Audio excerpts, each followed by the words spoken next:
محرم راز رفاقت نہیں ملتی کوئی، عالم مشرق و مغرب میں اکیلا ہوں میں، قصہ درد سناتا ہوں میں اپنے دل کو، خوب دھوکہ ہے کہ تنہائی کو دیتا ہوں میں، علم حاضر کے طلسمات کو میں نے توڑا، لے اڑا دانا کیا دام کو پارا پارا، میں براہیم کے مانند خدا شاہد ہے، آگ میں کود پڑا بے خطرہ و بے پرواہ،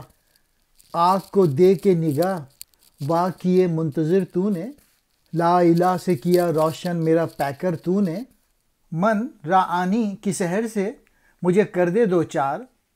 چاندنی سے میری شب کی ہے منور تو نے، اپنی آغوش میں جب خود کو سمیٹا میں نے، اپنا رتبہ تیرے انوار میں دیکھا میں نے، اس صنم خانے میں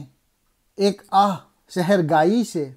عشق و مستی کا جہاں کر دیا پیدا میں نے، یہ جہاں وہ ہے کہ رکھتا ہے بہشت خرم، شاخ میں جس کی میرے اشک روا سے نم ہے،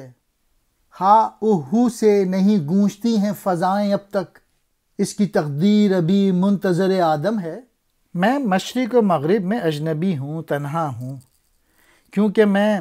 اپنے ہمراز دوستوں سے محروم ہوں، میں اپنا غم اپنے دل سے ہی کہتا ہوں، کس معصومیت سے اپنی اجنبیت کو دھوکہ دیتا ہوں، بے نصیب کہتے ہیں محروم کو، میں نے دور حاضر کے علم کے جادو کا توڑ دیا، میں نے اس کے دامن یا جال سے دانہ چھین لیا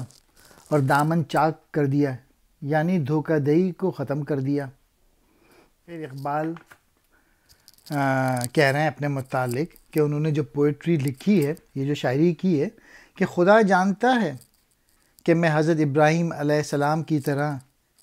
اس کی آگ سے کس طرح لاپرواہ ہو کر بیٹھا،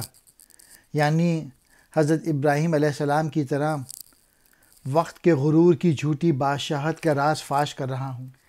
میری آنکھ میں جو مومنانہ بصیرت کی روشنی ہے وہ آپ صلی اللہ علیہ وآلہ وسلم کی لائی ہوئی یعنی عطا کی ہوئی ہے، لا الہ اللہ کے سوا کوئی معبود نہیں کا نور بھی آپ کا عطا کیا ہوا ہے،